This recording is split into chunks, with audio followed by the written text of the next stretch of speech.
All right. So why don't you take control of the camera and try again? Okay. And with that, I think it's time to go ahead and introduce our guest. I think our viewers and listeners will be happy with the guest that we have. So let's go ahead and jump right into it. That sucked. Okay. Try again.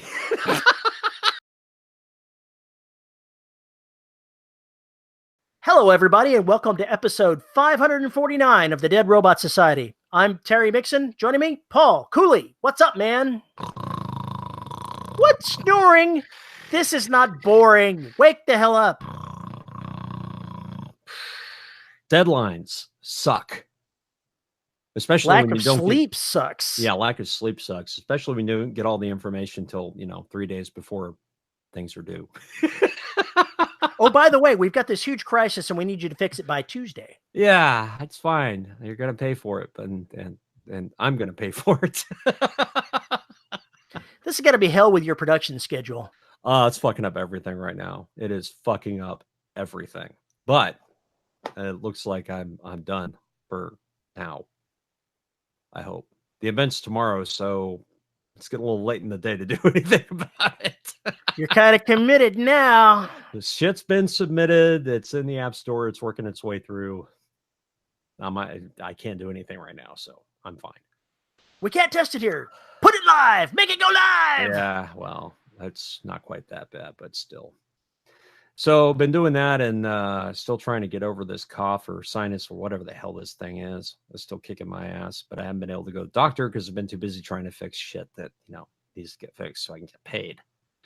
The Benjamins, they is important. The Benjamins, they is important. So what else is going on? I have 1,000 words left to write on this fucking short story. 1,000 words. So you're only like, shut up. Shut up. 6,000 or 7,000 words ahead of me on that one. Yeah, but mine's due like a week ago.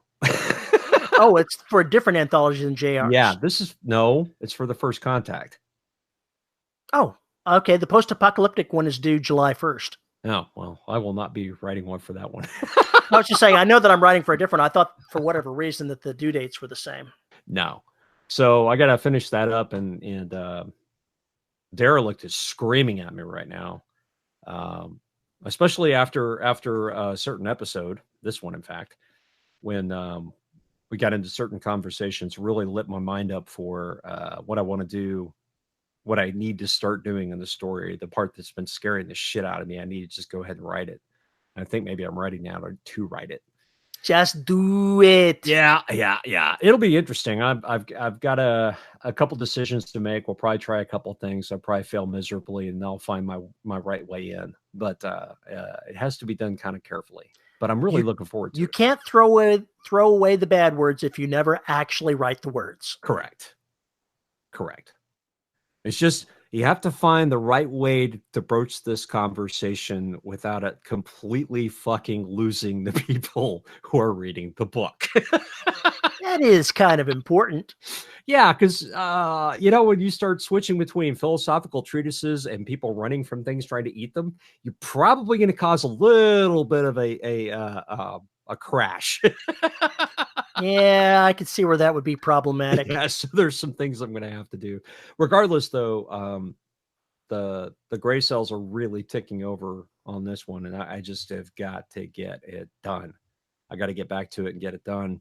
Get it to the stopping place so I can go ahead and start getting it edited and start producing it so that when Evolution finishes, my patrons will roll right into Trident.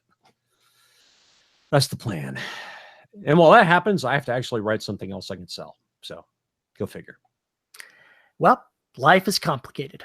Life is very complicated. So basically my dance card is full at the moment, and more full than I'd like it to be, since I may have another robot demo this weekend. Fuck.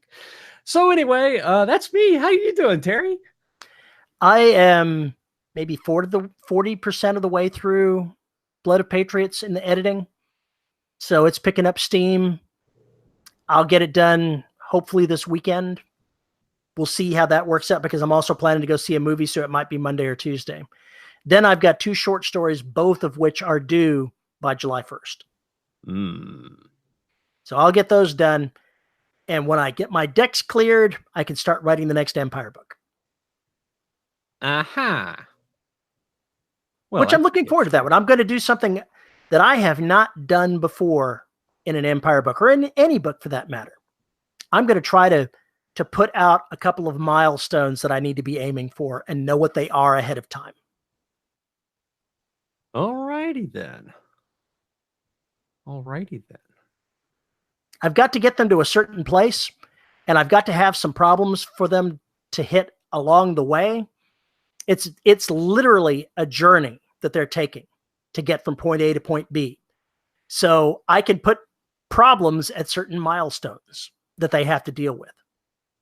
The problem that I do not want to have is to have them fail to get to the destination. Because I've already written that book. I've written that book, and I'd like to actually not go back there. Like the last 3 books. Nope. I only had 2 books that were that way. And it ended with, holy shit, we're at Terra. Pretty much. Pretty much. Oh, God. But I'm looking forward to it. Whew. I need more sleep, apparently. I don't want to hear it. I really don't want to hear it. You will get no sympathy from me at all. I'll deal with that. And today, we are privileged to have the wonderful Malorie Cooper on to talk about AI and other crazy shit. And in case you did not know who Malorie Cooper was, that is MD Cooper. And we will explain more shortly. With that, let's get into it. And joining us today is Mal Cooper. Mal, thank you very much for coming on. You're welcome. I'm glad to be here. Viewers and listeners, we've had Mal on before, although you may not recognize the name change. This is fairly recent. Mal, you used to be, or are, or something along those lines, Michael Cooper. Yeah. And rather than me try to explain it, I would like you to explain it so that it doesn't confuse the people watching and listening. Are you saying, Terry, you're not capable of explaining things? I'm saying I'm old and I get awkward when I try to figure out how to explain something. Yeah. So it's a bit of a tricky thing to explain. So I look like I'm transgender, but I'm something a little bit closer to what's called gender fluid, which is basically people that can't make up their mind. I'm sure it's offensive to somebody. I apologize to anyone who's bothered by that. But the idea kind of is that I wrote a really long post about it. So if anyone actually goes and looks me up on Facebook, they can read about it. But there's a lot of aspects to whether or not people are male or female. Some has to do with the fact that your gender is actually developed before your brain chemistry develops. And they've actually done studies now, and they've determined that people's brains, because they develop in the second trimester, actually can have a different gender than their body, or can have different attributes from the gender in their body. I love the science behind this sort of thing, because I'm into the science. But what it really meant for me was that I never quite felt quite right as a guy. And I decided that now that it's 2019 and no one really gives a crap about most of the stuff, at least half the people in the country don't give a crap about this stuff anymore. The time was right for me to make the change. So I decided to go out as being gender fluid. And I'm gender fluid more on the female side. So I changed my name to Malorie. I go by Mal. But I'm not always completely female, but that's about the best way I can describe it. And that's perfectly fine. I'm happy for you and your family, and Thanks. I wish you the absolute best in getting the most joy out of life possible. Thank you. Yes, that was a big part of it too. Was kind of like, you know what, I'm getting older, and eventually I'm gonna look like Terry, and this isn't gonna work anymore. So I gotta strike where the iron's hot here. That's right. When you're young and beautiful, you got to go for it. That's right. Yeah. Because I am not young or beautiful. Yeah, I specifically thought of you, Terry. I'm like, if I look like Terry, no. Yeah, I wake up every morning, I look in the mirror and I go, well, still not Terry Mixon. Yeah! There you go. Sorry, Terry. Oh, that's all right. That's perfectly all right. The meetings will continue until Terry approves. Yeah. Well, I will absolutely do my best to get the appropriate pronoun, but I'm old and I'm going to screw it up all the way through, so forgive me in advance. I screw it up too, so don't worry about it. I get my own name wrong, so I'm not going after anyone else. Well, what we called you on to talk about is AI in fiction, at least to start with, because I've read a number of your stories involving Tanis Richards and other characters in your Aeon 14 universe. And for as far as I'm aware, you have incorporated AI so much more deeply than many people that write popular fiction, science fiction these days. I use AIs, but they're more like props than people. Right. And I wanted to talk about how you do it, what you see as how AI is incorporated into this, and how it might be better utilized by us as authors. Sure. So I think the first thing that I thought about when I was looking into AIs is I realized that there's two different types of AIs out there. Actually, there's actually a lot of different types of AIs out there, but they're going to break into two groups: sentient and non-sentient AIs. And I suppose if you want to get really picky, you would actually even say that there's sapient AIs and non-sapient AIs. Sapient meaning you have like a will and you have agency, you know, because you could make an argument that a lot of animals are sentient, but you know, we really wouldn't want them, you know, doing complex tasks in a starship for you. So I thought the AIs that we have around right now, basically they suck. I mean, PR firms basically try and talk them up a lot, but really, quite honestly, at the end of the day, they're really not that good. Like, I don't know if you guys know this, but Siri actually is powered by humans. I did not know that. Yeah, no, there is a vast army of humans behind Siri, and every time Siri encounters a question she can't answer, the humans take care of it, which I think is awesome because the AIs already have humans doing their dirty work for them. Is what that actually is. But yeah, and we know just from using Siri, from using Alexa, you know, the amount of times you screamed at your phone because it can't quite understand the words you're trying to, and you're like, this is like just this freaking word, like it's a regular word, it doesn't get it or doesn't understand your intent. AIs right now are single focus things. They can do one thing and they can do a repetitive task very well, because AIs are binary. They're digital beings. And all the AIs we're creating are binary. Now, some of them, they're starting to make some analog ones, but most of them are binary. And so a binary being cannot understand shades of gray. You have to do a lot of work to get it to understand shades of gray and to get it to understand the nuance of how something is sometimes this way and other times that way. When I first started writing Aeon 14, we didn't have AIs. Like if you took a cup and you said, here's a mug, like a coffee mug, and you instructed the AI what that was, and you broke the handle off the coffee mug, it didn't know what either of them were anymore. It could not identify them. They've now finally managed to get AIs that can do like what like a newborn child can effectively do, you know, or like what an animal can do. So in many respects, our AIs really aren't that smart, and they're only smart if we train them about these specific things. The kind of AI that we see in movies, like Cortana from Halo, or the AIs from the Aliens movies, those are what are called general AIs, an AI that you can say, you know, run this complex search on the internet, tell me all about Pythagorean and tie my shoes. Like that AI does not exist, and no one's even working on that AI right now either. Because to do that, you actually have to model a brain, and we have not successfully done that yet with an earthworm. Earthworms, I think it's the earthworm they're working on, has 20 neurons, and we have not yet actually replicated the earthworm's brain with 20 neurons. Because that turns out there's both software and hardware in neurons, and we actually haven't got the whole thing to even work yet at that level. So we're building these things that are basically what's called machine learning, and they're good at the things we told them to do, but they're not very good at understanding whether or not, you know, they have no nuance. They don't know context. Yeah, they don't need context. Like every time they take an AI and they put it on Twitter, it becomes like a raging homophobe racist in about 24 hours, you know.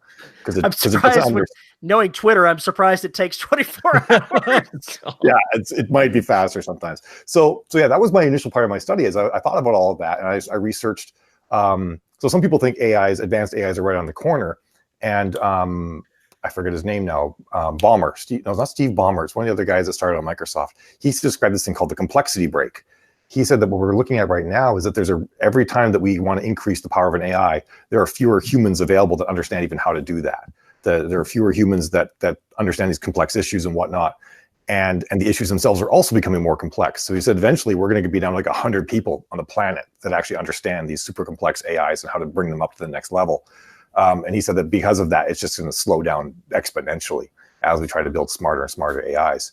So I predicted that we wouldn't get really smart AIs until around the year 3000, because of all of that. And then to that end, it sort of informed a lot of what I ended up doing in Aeon 14. Earlier, you mentioned binary and analog as part of the AIs, and that my brain immediately added a third one to that: quantum. Is quantum AIs going to be a thing? Well, quantum only gives you it only. I mean, this is a ridiculous simplification, but quantum only gives you 4 options instead of just 2, because you get the qubit, which can be in an up or down. It can both simultaneously be off and on. So you get off, on, and I think it's off and on, which kind of gives you about 4 total options. So it takes us to the same thing, can have more storage, but at the same time, it doesn't make it any smarter. You know, It'll make it faster. They talk a lot about quantum stuff being, I don't know, faster. It's all a bit mysterious. Well, the interesting thing about quantum stuff is that once you get down to quantum scale, 1 + 1 doesn't always equal 2. Sometimes it equals 1.99999999. In fact, we have problems in computers now that are actually due to fluctuations in quantum probability. Someone who actually knows quantum physics will probably say it's not the right term, but basically, there's like a foam, a quantum foam at the base layer of the universe, and it's not exactly smooth. So sometimes this will happen, and sometimes this will happen, given the exact same conditions.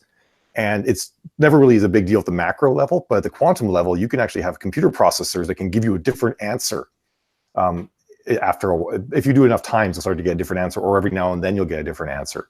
So that's one of the big things we're struggling with even now in computers, is that computers sometimes will give a different answer because the substrate of the universe changes enough underneath that processor that will come up with a different thing. So that's a big problem with quantum stuff that we're going to end up having, is that it's not going to really behave the way we think it's going to. It's like usually computers, instead of doing the thing that we want them to do all the time because we told them to, do wildly different things just for random reasons that we can't understand. That's crazy. It's like when your computer reboots for no reason. I think that's basically because a cosmic ray just kind of randomly hit it. Mm-hmm. I figured it was just Windows. Yeah, that could happen too, yeah. I wasn't going to make that joke, but still. But you actually do run into the scenario where yeah, like cosmic rays or even neutrinos flying through Earth could actually impact the performance of your computer. Just because of probably not neutrinos. You'd have to have a lot of computers for them to do that. But the idea is that yeah, like basic EM fluctuations across the planet could actually affect how well your computers work. And they throw them in space, and you're screwed because it's all quantum rays up there, cosmic rays up there. One of the things that I've noticed about Tanis Richards is her AI is not only implanted, but the longer they're implanted, the closer they grow together. Yep. And now I've forgotten. Was it Sabrina? It wasn't Sabrina. What is her AI's name? I've forgotten. Angela. Yeah. And I know that it's hinted at in the story that at some far future point, they may become one being. And that's quite the journey. It is. Yeah. I mean, I guess, well, I won't worry about spoilers, but they do actually eventually become one being. And you knew it was probably going to happen because I foreshadow it pretty heavily. So it's destined to happen. That's not much of a spoiler. We can see that one coming. Yeah, it's pretty obvious. One of the things I worked out is that there's actually a lot of space in the human brain. And you could actually, if you can build nanoscopic structures, you could actually interlace another brain in the same physical space as a human brain. So that's what Tanis has. Her AI actually is a neural network interlaced throughout her own neural network. And the problem is that if they're there for too long, they actually start to grow connections. So your brain and the AI's brain will actually start to grow connections into one another, which is why they typically don't let you have them for about more than 20 years. Otherwise, you may never get the AI back out again. And that was sort of just a fun way for me to have a bit of limit. Also thinking about the way that the electrical impulses in your brain, if there's two things going on there, how they will start to affect one another, and that your thinking pattern will start to change because most of our thinking pattern, or not most, but a lot of our thinking pattern is actually the physical structure of our brains. And when you change habits and when you learn new things, you actually physically rewire your brain. So having something else in there with you could cause your brain to start to rewire a lot. So you have to be careful about that. In my universe, the way I only just a few books ago introduced sentient AIs as something, and they're mostly huge room-filled sort of things. They're sapient beings. They're not very small, but the main character got what amounted to something that they don't even know how it was created out of memory engrams from a dead person that lived in the hardware in her head for a while. And that was a lot of fun to play with. It wasn't in her physical brain space, but it utilized her eyes. It utilized her senses. And they had to struggle to come to some kind of agreement about sharing in appropriate places that things could be viewed. Yeah. One of the things, so when I wrote AI on 14, I'm like, the early years of all of this stuff with AI, it's going to be ugly. Oh, You know, yeah, like very ugly. yeah, we're gonna have a lot of problems with it. So I skipped past all of that, and I wrote the happy kumbaya future that was beyond that. But we're actually going back now, and we're actually writing, myself and one of my co-authors, we're writing a series of, it's probably going to be close to 20 books when it's all done, about the emergence of AI. And the first thing about the emergence of AI was that whenever an AI was made, it was promptly killed because they didn't want them. Because really, I mean, a truly sentient AI is the thing where you say, you know, go run this complex search for me on the internet and find all the best lemon meringue recipes, and it'd be like, no, I'm binge watching Netflix. You know? You don't want that. That's not a useful servant to have around. So no one wanted that AI. So whenever an AI came around, they would just kill it. But some of the really massive complex neural structures that ran huge objects like the Mars One ring and whatnot actually started to become sentient just because of the complexity of their systems, and because they're big enough, like you're saying, Terry, they would do that. But the other thing that happened is that this other company decided they wanted to make better combat drones that could work more autonomously. So they actually started making AI. It was actually a medical company that was doing it. And we had this whole thing where like they're all sinister, and you can go to the kiosk, you know, and get stuff done. But they're also building AI. They're going to take over the world at the same time. It was fun. But they actually imaged children. They took children's brains and they made AI seeds. And of course, the downside of the story is that the children did not survive the process when this happened. So that caused a lot of strife and whatnot, obviously, which is what we were trying to do. Because we're basically saying like a neural network is really complicated, and building one from scratch is really hard. So they just took existing ones and went from there. So yeah, it was ugly and it was nasty. And then you end up with these creatures, the AIs, who actually understand where they came from, and they've got some of those emotional problems as a result of that as well. So it made for a really fun story. And we're still in the midst of telling it. And really, to be honest, a really big part of Aeon 14, which is, I think it's 81 books now I have written, is a large part of the whole thing is the struggle between the two dominant species in the galaxy, which are humans and AIs. Because we will struggle. We're going to have different goals and different means, and we're already mean enough to ourselves. We're not going to be great to the species we create either. No. One of the things that Paul and I talked about just a couple of weeks ago was how AIs and computers operate on a different time scale than human beings do. They can do so many operations per second faster than a human can, and how they would develop as a society in what amounts to a blink of an eye to the rest of us. And I think I'd rather have Paul explain that in more detail and come with some questions there, because you seem to have avoided that, and I'm curious how that works out. What I was making the case in one of my stories was basically since they can think so much faster, especially if you're having if you have an SI, whatever we want to call them, an artificial being, artificial sentient being, if they were made to do all the learning, and all that learning involves adding more neurons to do more tasks and etc., then at some point they're actually evolving faster than we ever intended or could keep track of. And if enough of them are interconnected, depending on how it would work, at some point they're going to be evolving at a rate that we just can't even understand. And out of that could come some really interesting consequences. Yeah. And that's something that I suspect might happen, but won't make very good stories. so I don't put that in. I do have something that happens in the books that we're currently writing about the sentience wars, are these things called descended AIs start to appear.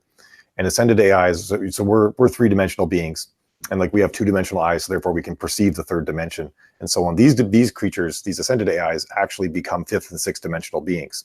So you guys ever heard the Flatlander story? Like what a Flatlander? Yes. Okay. You familiar with that as well, Paul? I think so. The idea is like if you've got a two-dimensional creature and he wants to protect something, so he's on a piece of paper, a two-dimensional creature just draws a square around the thing he wants to protect. And now no one can get past the line, and he has successfully protected the object. A third-dimensional creature just reaches straight in and grabs the object. Right. Okay.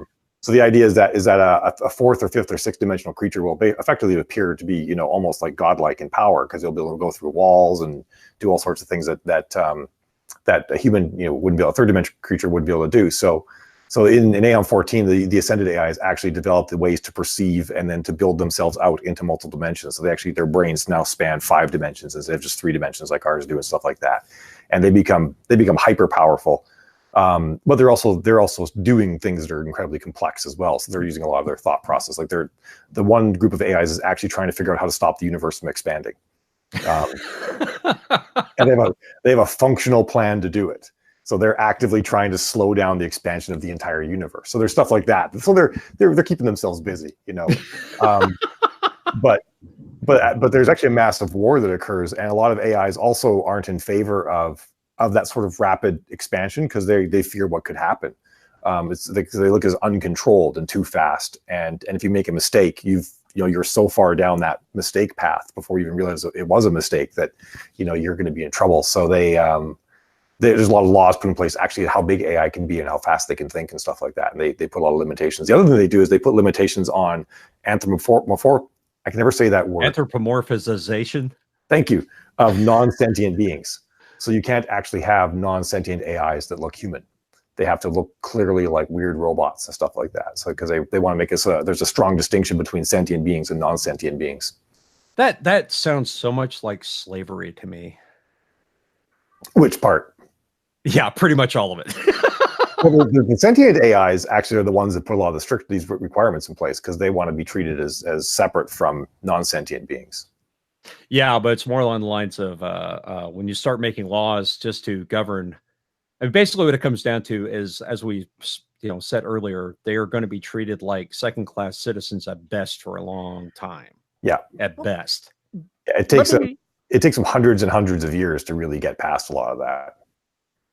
What I think might be an example of what he's talking about, Paul, is a machine making certain that a toaster doesn't look like a person. Yeah. It's not like the machine is saying, no, some other sentient machine can't have the same things I have. It's something that will never develop sentience, but it has to be separated so that someone doesn't confuse it for being sentient. Yeah. Okay. All right. Because the idea is that the sentient beings don't want to be lumped in with non-sentient beings. They don't want people to think, oh, you're just a machine, just like these other machines. They'll be like, no, I look like a human, therefore I am a sentient being, versus these other things that look like, R2-D2 that are clearly not sentient beings. R2-D2 sentient. Well, yeah, but this is the distinction they make that they have. It's not enforced everywhere, but it is one of the rules. But yeah, like to your point though about how they're going to be second-class citizens, there's an entire series we have of people flying around freeing AIs that are being traded on the black market and stuff like that. Because it's pre-FTL, it actually takes them like 500 years to do this circuit and free a bunch of AIs. William Gibson must be so proud. What you said earlier about them killing an AI reminded me of, I think it's a Neuromancer where they're talking about it's our security AIs or the bank AIs. I don't remember which, but they have the shotguns, digital shotguns attached to their heads, essentially. Oh, yeah. Because they're so afraid of them. They're just kind of like, they've constantly got them on the trigger. The moment they step out of line, they just blow up the AI. Yikes. Poor AIs. I know. That's all I'm saying, man. Life's going to be hard for them. Yeah. I think that is something that we need to start thinking about, though, as a society. Because we're a long way away from it, but it's something that at some point there is going to be some ethical questions involved there. Well, I think we already have them now. And the common one you hear being talked about is you have your self-driving car and it's driving down a road and a school bus breaks down and skids out, and the AI in your car determines it has two choices. It either hits the school bus filled with the kids or it drives you off a cliff. What does it do? What operating system is it running? Because it may just blow up. It's Windows. We're back to Windows again. I didn't say a damn word. It just Control-Alt-Deletes and stops. It just putters out. But that's Kernel panic. Ah! But I think that we have to make a lot of rules like that, where, like, for example, the car always protects the occupants above all else, or something like that. Like we're going to have to create all these moral rules and then instruct machines on how to follow them. Yeah, but if you take that even to if it went the other way, if someone programmed the car to protect the majority of people, say, started giving it rules for protecting the school bus full of kids, if the self-driving car determined that you were taking over too often or doing things that were a hazard to the public, it might drive you off a cliff without you being in danger of hitting a school bus. I mean, if you guys have worked in software, you know bugs like this could happen. Oh, I write bug-free software. I don't know what you're talking about. There you go. Me too. I would never introduce a bug. I can't possibly put a bug in Hello World. Who would want to write the software for stuff like that though? Like working. I would be terrified that the amount of responsibility you're taking is just, it's just like, I can understand why the Google folks and Microsoft folks have been very recalcitrant in their refusal to work on drone software. For the military. It's the same kind of thing. If you want me to make something you're going to use to blow somebody up, potentially, that's a problem. Yeah. That's a problem for some of us. I don't like the idea of making a weapon. So yeah, it's all that goes together, and the machines. Yeah. I keep thinking, when you talk about all these rules and everything, I keep thinking of Asimov's. No, not even that. I keep thinking about RoboCop 2, where they've got him stuffed with all the different guidelines for handling a situation to the point where he can't do anything. Right. Yeah. And then you will have your skid and lock up and everything else. The decision will be made for you. The thing that kind of is tricky is humans aren't really significantly better in a lot of the cases of handling this stuff, but we accept that, and it's going to come around us having to accept that about machines too. I mean, like a great example of how we just adapt and deal with shit is when the automobile came around, all the wagon manufacturers saying, like, you're driving these things, they're full of gasoline around. They're going to have accidents. They're going to have fires. They're going to explode when you hit them and stuff like that. And yeah, they do. And we just deal with it, And I think the same sort of thing is going to happen. We're going to make some compromises and accept risks that we can live with and move on. One of the things that happens nowadays is, for certain applications, you actually have programmers using computers to write the code for them. And if you take that to the next step, you can have AIs writing code for other AIs. That is correct. Yep. That is correct. In fact, that's an interesting concept of a dark web AI contracting. Make a note. Fuck. Yeah, there you go. I do an interesting thing. So you guys know, like, nowadays everything is all done by just compiling like a billion different libraries. Yep. No one really writes their own code anymore. Like, I'm just going to use I'm just going to install this thing, and Ruby's going to throw on 1,000 gems, and or I'll use is it called? Not Grunt. There's one that's used in a lot of scripting software where it's just like, it just sucks everything in for you, and you don't have to, like, you're literally, quite literally, like 85% of the code you didn't write. It's just libraries are all automatically pulled in, and every single time you run a build script, it just pulls them in again and whatnot. So I have a lot of funny things in my books where no one understands the substrate anymore.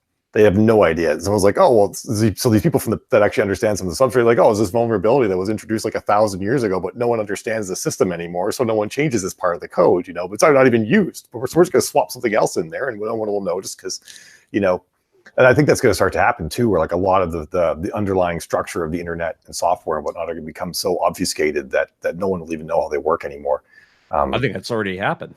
Oh yeah, but it'll get to the point where it's not even understandable. The great God Harley Davidson. What? Oh, I'm sorry. That's a Galaxina quote. I have never seen this people movie, nor will I ever see this movie. Badly only that they think a motorcycle is a god. Just only you have seen this movie. Only you. The entire universe has seen this movie. I know, it's like there's people like hardly anyone's seen Barbarella, and then there's a smaller subset that's seen that. I was referencing Barbarella the other day, and no one knew what it was, and I'm like, what's happened to the universe? Like, there's an orgasm machine, and she breaks it. Everybody needs to watch this movie. Jane Fonda breaks the orgasm machine. It's important to watch this. It's like Terry trying to get me to watch Zardoz, see Sean Connery run around in a thong. No, I just like posting pictures of this. I don't actually encourage anyone to see this movie. I encourage everybody to see Barbarella. I just remember something about bearskin rugs and something about sex being antiquated or some bullshit. I don't remember. In Barbarella, anyway. Yeah. No, you're thinking Stallone in I don't even know which movie it was. No, I'm definitely not thinking Stallone. I thought. No, you're right. Barbarella did have that. Sex was antiquated, and she goes to the planet. Little sex zombies are trying to bang her and stuff like that. Okay. And then she meets the flying guy, and yeah. Yeah. You're thinking of Demolition Man, though. I with the am. three I am shells thinking of to go in the Demolition Man. bathroom, and yeah, and then he goes to have Three sex with Sandra Bullock. shells. Yes. Yeah, and it's VR when he goes to have sex with Sandra Bullock, and Yeah. yeah, That's bad. We were talking about laws. I know I'm dragging us back on the subject here. How dare you? I thought Paul was originally talking, when he said laws, talking about Asimov's 3 laws of robotics that came way back in fiction. Do your AIs have any buried restrictions in there that maybe even they don't know about? They don't. No, they are fully sentient beings like we are. So they actually have, you know, as much as we do, they have full control over what they think. I mean, they're gonna believe certain things and have their core axioms that they operate under. But aside from that, no, they're just as free as we are to do whatever screwed up stuff they want. When I think it was the start of the Orion Wars, when I was reading that, some of the AIs there that they ran across when they arrived, they were already subverted. They had been subverted by something like that. Yeah, there are a lot of AIs that are shackled or subverted. There's a variety of different technologies that are used to do that. Which some of them can be used on humans too, actually. So you can run into humans that have also been shackled. Yeah. Well, the humans in AM14 have so much tech in their heads that you can actually control them too if you want to.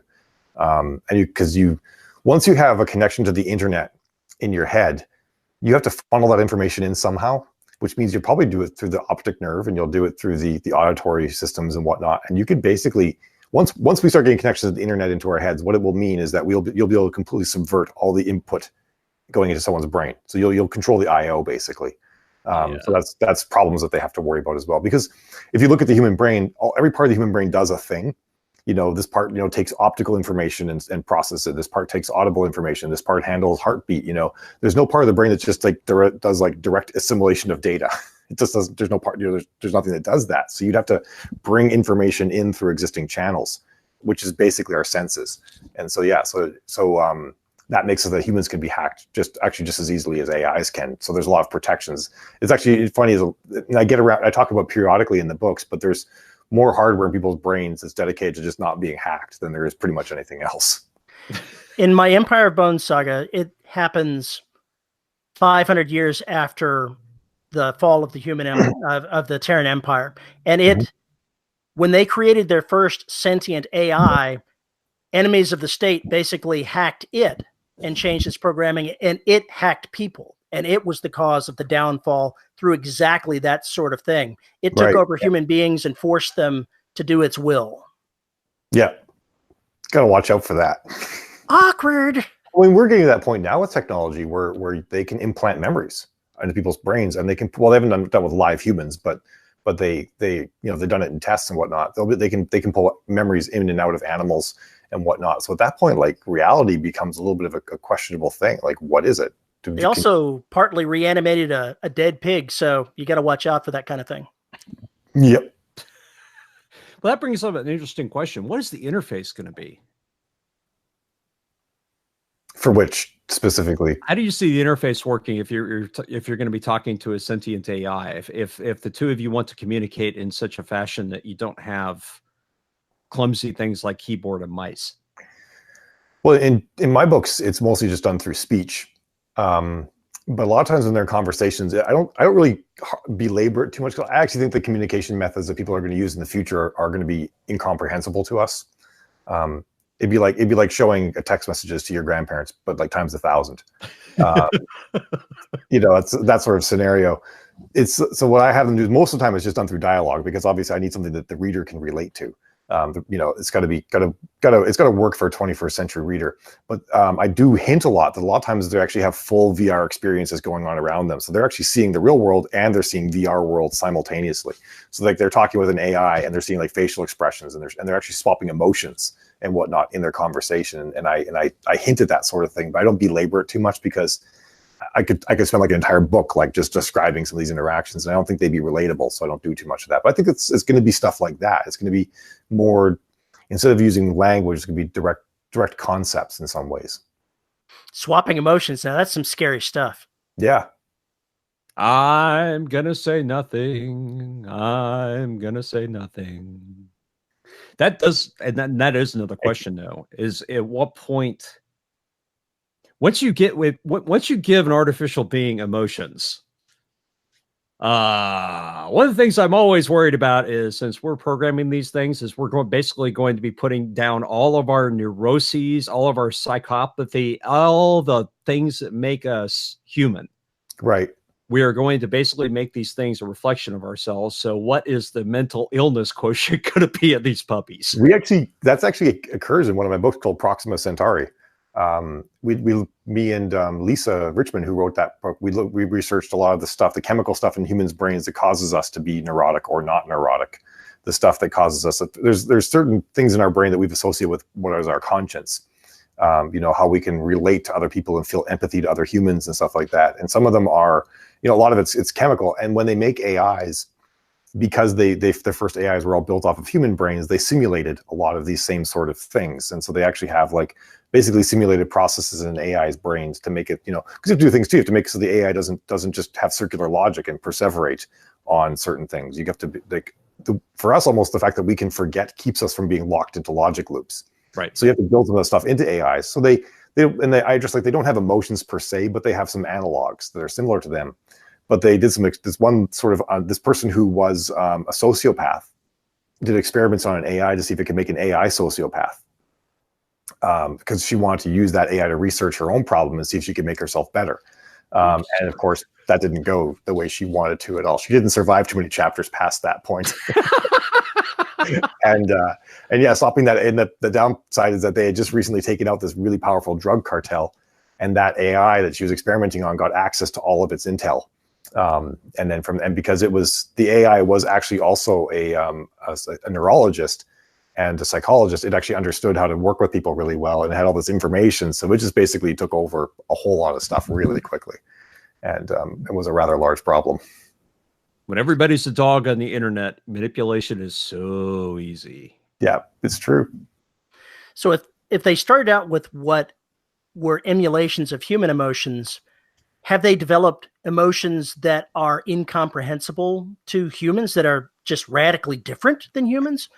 I address that sort of obliquely because I don't really know what they would be, other than they would be probably more profound in many respects. So yeah, some of the bigger AIs like Bob, who's one of the more powerful AIs, hints at the fact that for him, human emotions are almost a struggle to even try and generate an analog for. Because he just says, it'd be like you trying to explain your thought process to an ant. You're just never going to do it. So he's just like, I'm not even going to try. So it's that's a good dodge. That's a great dodge. Yeah, that's why I went with that. Because I don't know I'm thinking you're right. I think it'll happen. I just have no idea how to describe it. Yeah, you would have no analog as the writer to try to. Yeah, exactly. Yeah, I have no idea. And the readers would have no analog to try to understand what you're telling them. Yeah. Either. Yeah. And that's where a lot of this comes into play too, is that we are trying to tell stories for readers in our time, just like Shakespeare, a lot of stuff that you read like a Shakespearean play, like, this shit's stupid. Like, why would anyone do this? Like, well, he wasn't trying to entertain you. He was trying to entertain these other people, First 10 minutes of every play is spent getting the groundlings to shut the hell up. Yeah, exactly. Yeah. That's all it's there for, the first 10 minutes of nearly every play. Yeah. So yeah, we're doing that. And society as a whole is going to change so radically with the, if you go through to the year 3000, even starting the talk of when AIs is, human beings and their society is going to be radically different by that point as well. So it's something incomprehensible to us. That's one of the things that I've struggled with as a writer. Is I first said, do I make everything seem so different? And I finally decided, no, I write space opera. I'm going to write this. You could almost pluck one of my characters off of the street today and add some tech, and that would be them, because I have to associate with the people that are here today. I think I make a little bit more of a jump than that. I think my characters are sociologically a little bit more different, but by and large, they're still high. I still strive to make them relatable above all else. Yeah, so let's say on 14 authors, we get together and we have podcasts as well, and we have a lot of group chats. And one of our slogans is "Humans are going to human." So we sort of cling to that humans will human. I mean, we do things like we've got like chickens in space and whatnot, because like there's no better machine for getting meat and eggs than a chicken. So they have chickens, like that. So we try to like bring a lot of that stuff in. And so one of my co-authors, James, he used to be in the military, and his experience was that everything that was supposed to work always broke. and never worked the way it was supposed to. So I always write about this sort of pristine future, and he's like, no. Yeah, None exactly. of this is gonna work. Shit's breaking all the time. Yeah. But on the flip side, they have such good nanotech at certain points in history that in the future, in the stories, that it's all self-repairing too. But there's places where they don't have that, and then shit's always broken there. I've seen some of the things that you've done with the nanotech, and that's another thing that you've taken way beyond a lot of writers. That's something that's seriously incorporated into the fabric of your universe. Yeah, it is. Yeah, it's the idea that at certain points in time and for certain technology levels, nanotech is pretty much ubiquitous, and anybody who has access to higher levels of nanotech, we would consider them to be almost godlike in their power. Like they could hack your brain just by touching you, pretty much, or they can run surveillance. They can release a nano cloud and then have like 1 million drones all running surveillance, and they'll just spread with the wind, and stuff like that. To the point where like everybody's got nano on and in them all the time and whatnot, and the nano can heal you. They have a good enough understanding of the human body that they can shunt any sort of pain signals away and still keep your body functioning and stuff like that. So yeah, it makes it so that even like a regular soldier is basically a T-1000, or maybe a T-100, maybe not a T-1000, but at least a T-100, in strength and ability and stuff like that. I don't even know what a T-100 is. I know what a T-1000. It's Arnold Schwarzenegger. It's the Schwarzenegger Terminator. I thought that was the 1000. No, that was the melting metal. Yeah. Oh, okay. Well, never mind then. Yeah, that was shoot. What's his name? Blue-eyed guy. I can't remember his name. He's been in a lot of movies. Yeah, ever. You look him up. As an aside, have you seen the trailer for the next Terminator movie?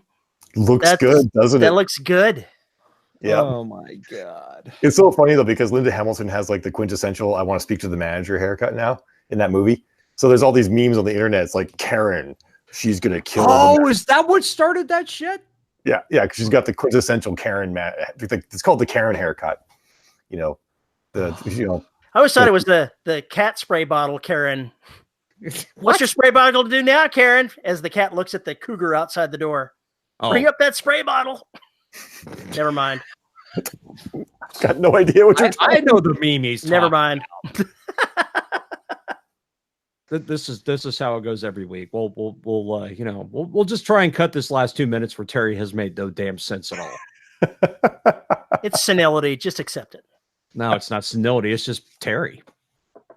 Let me ask you, Mal, what are other aspects beside nanotech and AIs that are larger than life in yours that are in the same scope as AI or nanotech, other than the picotech, obviously?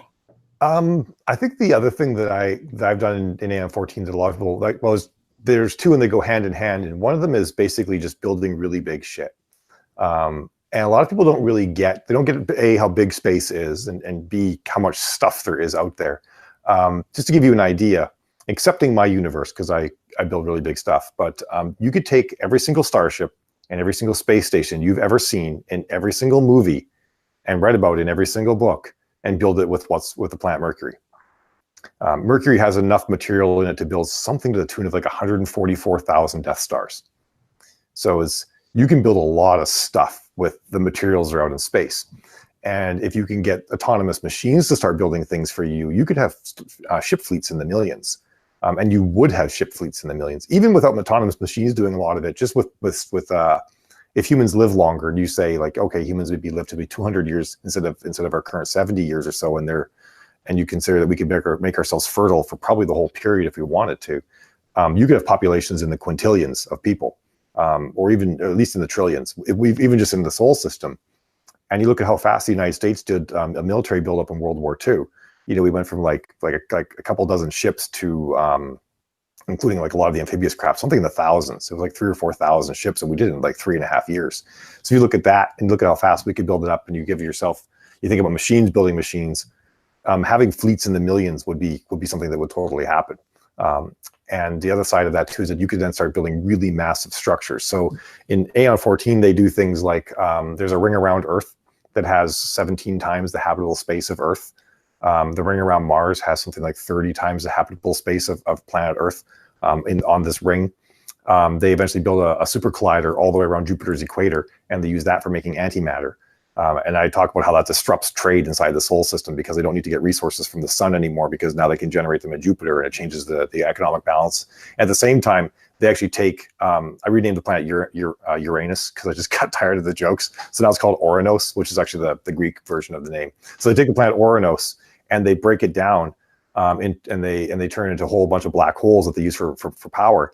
And then the Oranos actually has about 3 or 4 Earth masses worth of material at the center. So they actually like make multiple planets and stuff like that. So they run a small fusion sun in the center, and they have 4 planets orbiting around the small fusion sun out at Oranos's orbital pattern. So I do a lot of stuff where most science fiction, they're like, there's a habitable planet. We'll live on the habitable planet. But habitable planets are terrible places for people to live. Like Earth is only 7% habitable and 3% arable. Of the surface of this planet, only 3% of it can actually grow crops that we can eat. Because you got like the poles, you got swamps, you got oceans, obviously, you got deserts, you got mountain ranges. You can't grow crops in a mountain range. So plants are kind of miserable places to do this sort of thing. So the fact that most science fiction focuses so much on planets is honestly kind of silly. They're small, they're predictable, they're great things to get shot. Costs a lot of money to get things off the planet all the time. So I focused a lot on humans living in space and really maximizing the resources in space. And I think that's probably the other really big thing I did that's quite a bit different, is I really thought a lot about how we would live in space and what it would mean. And planets almost become like sort of a quaint thing. It's like, oh, look, they've got terraformed planets. Isn't that nice? Maybe we'll go to one for a vacation someday or something like that. But no one really cares about them that much. And yet you had the terraforming core, if I remember correctly, that went out and terraformed a buttload of planets. And they spent so much time doing it, and then humans never really lived on them. Oh, that's awkward. They make nice parks and whatnot. Everybody likes going down the planet because it's really pretty, but no one really cares that much. It depends on how wealthy. Vacation spot. Yeah, the one thing that they do like is a well done planet is self-regulating. So if a terraform planet is done really well, it'll self-regulate, whereas a space station takes a lot of work to keep it going all the time. So they do have some advantages. But if you think about living on a planet, like we don't manage to make anything that lasts more than 200 or 300 years most of the time. Very few of our structures, break a century. So the amount of work that goes into keeping this planet livable for us is actually pretty intense. Like we're constantly having to redo roads, we're constantly having to make new buildings, and all of our power lines are falling down, and all of our pipes are rotting. It's just massive maintenance mode all the time. So they're kind of impractical in a lot of ways. That's totally true. Yeah. So that was sort of another big angle, is the fact that I have everybody living in space all the time, and it changes a lot of what you do, because you can have an entire series of books where no one ever goes to a planet. It's all spaceships and space stations. Although sometimes it gets a little bit boring. It's like, oh, I get to write another corridor. This is exciting. I'm like, I want to make so I describe this much more fancy atrium or something like that, and that's where they have their fight.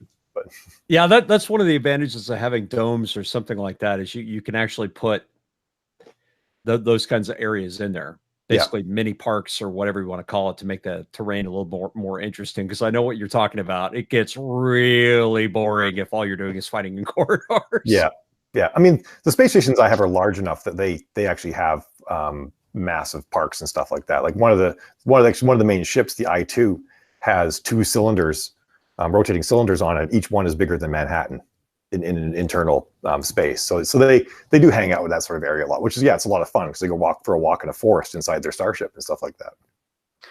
I don't know that I'm still way behind and catching up on what you've written, because come on, Terry. Hey, that's the way it works. I'm still like at book 3 in the Orion War, I think I am. But do you touch on cloning any point in the future? I do. And actually, there's a really good series by a guy named Stephen L. Kent about, I think the first book's called The Clone Republic or something like that. And he really got me thinking a lot about cloning.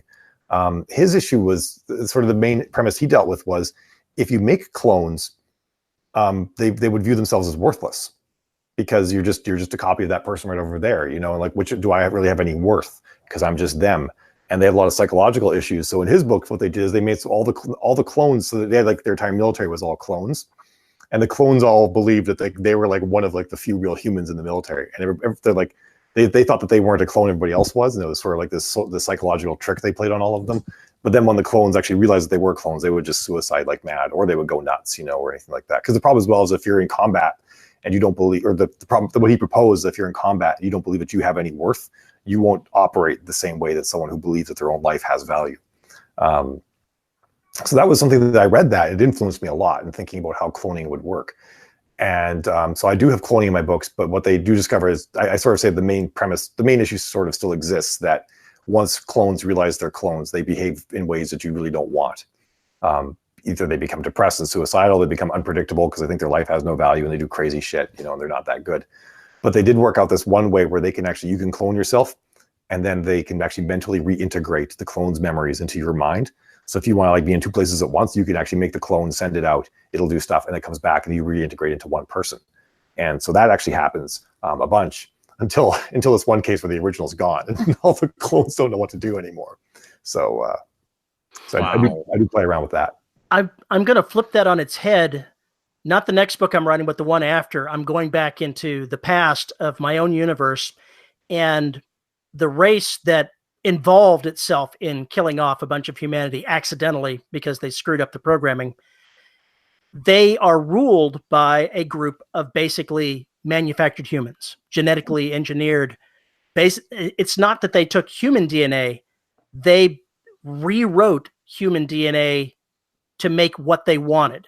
They made certain people, certain classes. So the entire ruling class of this race, they're clones.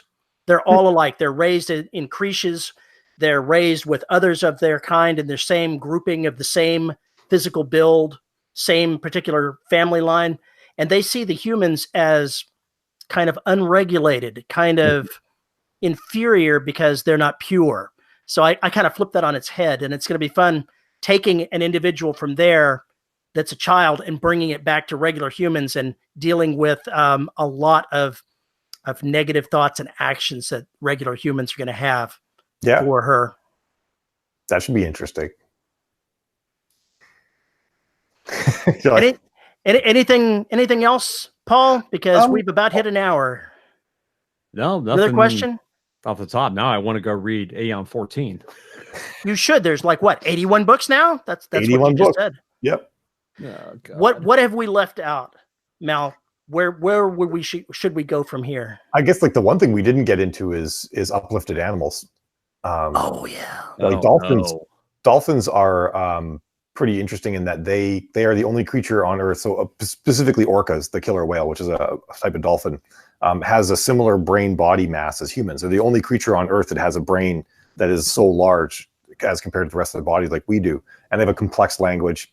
They're also always in heat like we are. So dolphins have sex all the time. They're very similar animals to us in a lot of respects. So in Aeon 14, we actually have uplifted dolphins. And we also have ravens and gray parrots and a couple other species that get uplifted as well. Or like one of the biggest hackers in Aeon 14 in the early years was this gray parrot named Crash. That's awesome. Yeah. And he actually rules this. It's on like this one station where the kingpin, it's sort of a crime syndicate station. The kingpin likes him a lot. So Crash gets to stay and gets to be there. And he has like this whole group of ravens that were also modified.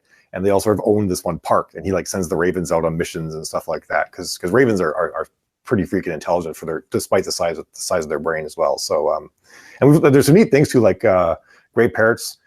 So there are parts of our brains that we said, okay, this part of the brain does this thing.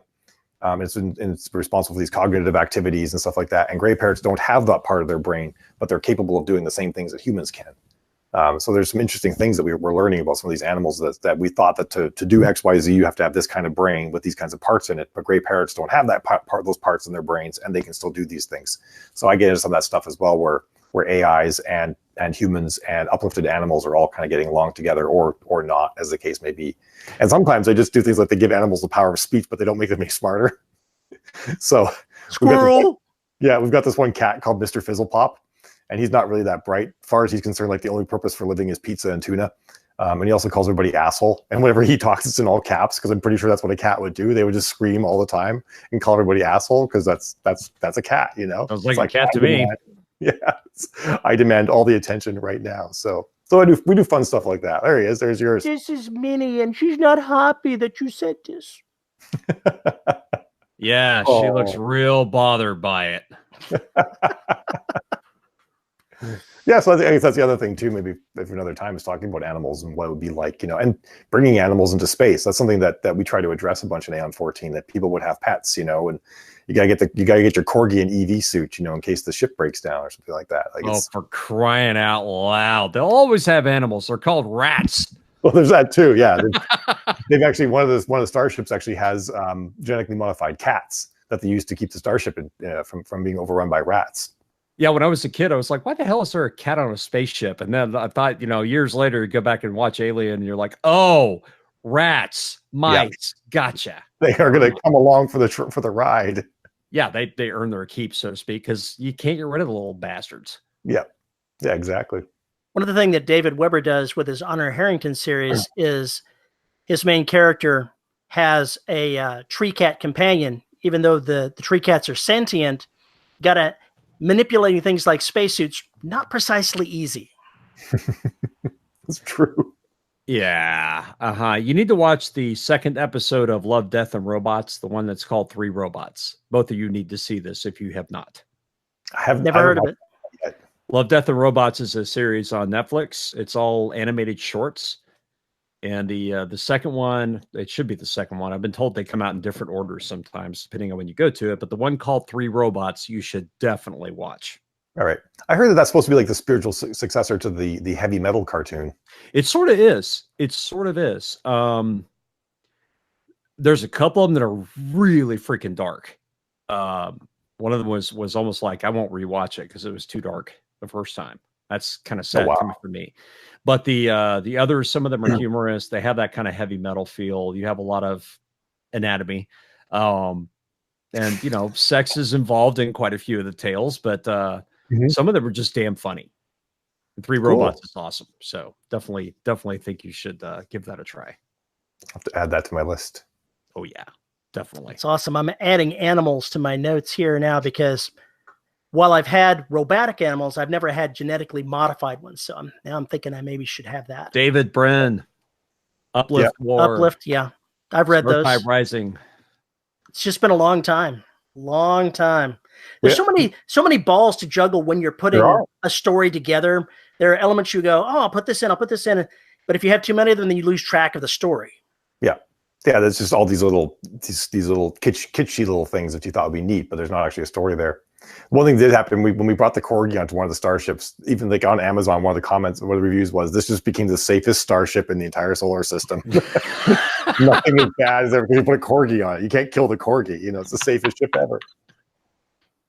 Yeah, it was basically like you can kill the kids on that ship before you can kill the dog. The dog has to live. Luckily, the escape pod came away before all the kids were killed because the dog is in the escape pod. Yay. Oh my God. You're so bothered by this. Oh, jeez. Corgis. Yeah.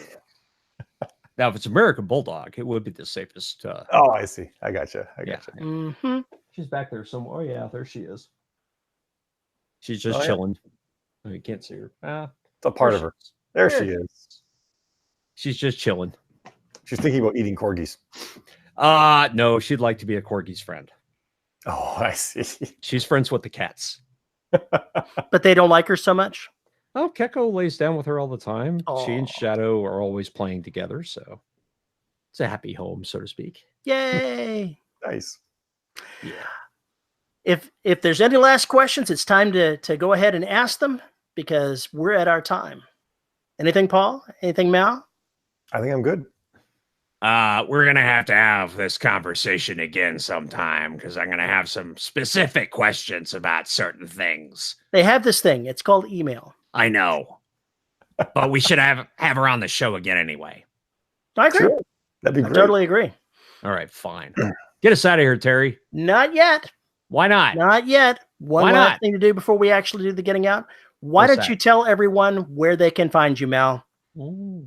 So the best place is go to www.aeon14.com. It's AEON14.com. Or you can go to facebook.com/groups/Aeon14fans. And there's a lot of fans that all hang out there. And they post like 15 to 20 times a day now about cool science stuff that's going on in the books and stuff like that. So even if you just want to hang out and geek out in science, it's a great place to go. So yeah, and you can just find up just by searching for Aeon 14 on Facebook as well. That'll get you there too. Awesome. How many, I never asked, how many audiobooks do you actually have up now? Because that's how I consume nowadays. And I'm slowly working my way through.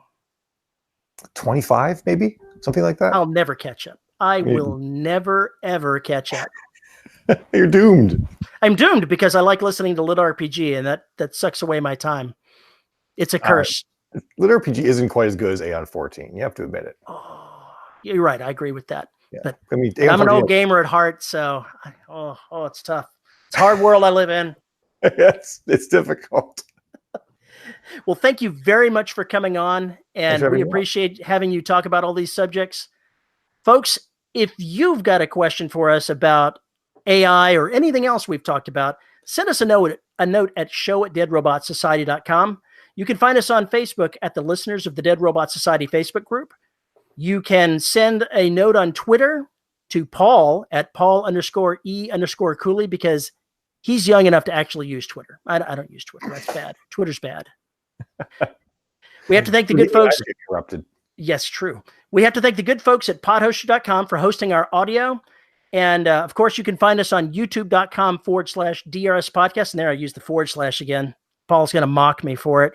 I'm old enough to where I do that too. Oh my God. And of course, if you'd like to support us on Patreon, you can find us at patreon.com/DRS podcast as well, where for as little as $1 a month, you can help support this podcast and get cool exclusive stuff. Like if you're a $10 subscriber, you get your name read on the air so you can torture Paul by putting anything you want inside of quotes and he has to say it. And this week's $10 troublemakers are Andrew Smallwood, J.D. Barker, Sue Possum Scrotum Bayman. Ouch. For fuck's sake. Aaron Meeser. Jesse, I'm re-enrolling in college at 32 Orchid. Wow. Good luck, my friend. Good luck. Veronica Jaguar. Not a possum. Jack F. Erickson. Kelson, a tutor who tooted a flute. Isabel, I forgot to change this for way too long. Oops, cushy. Rick, where have all the words gone? Shaw, dude, they're there, I promise. Lisa Slack, Nathan Cosby, Cheryl Winters, Tracy Bodine, Devin Lee, Drew, vacation wasn't long enough, Bernardi, is it ever? Chris Winder, Andre Conde Moraes, DJ Chamberlain, and J.R. Handley. Thank you very much, folks. Yes, your support makes this show a lot easier to handle, and it keeps Paul from grumbling nearly as much as he could otherwise. I can't even imagine what that would be like. Hey! He says I'm the grumpy old man. Ha ha. Yeah, you are the grumpy old man. You're the one that sits outside on the lawn with the shotgun telling the kids to, you better not get on my lawn. If only it would work. Oh, boy. And with that, folks, with that, we are out of here. We will see you for a live show. Isn't there a live show in our very near future? Live show for the patrons this weekend, which means they've already know about it. And then we got another one, when this airs, the week after. There you go, folks. Cool. If you want to be part of the live show, you've got to be a member on Patreon. That's just the way it's got to be. Sorry. And with that, we're out of here. We will see you for the live show, and we will see the rest of you next week. Thanks again, Mal, for joining us. It was a great pleasure. Thanks. Bye-bye. Bye.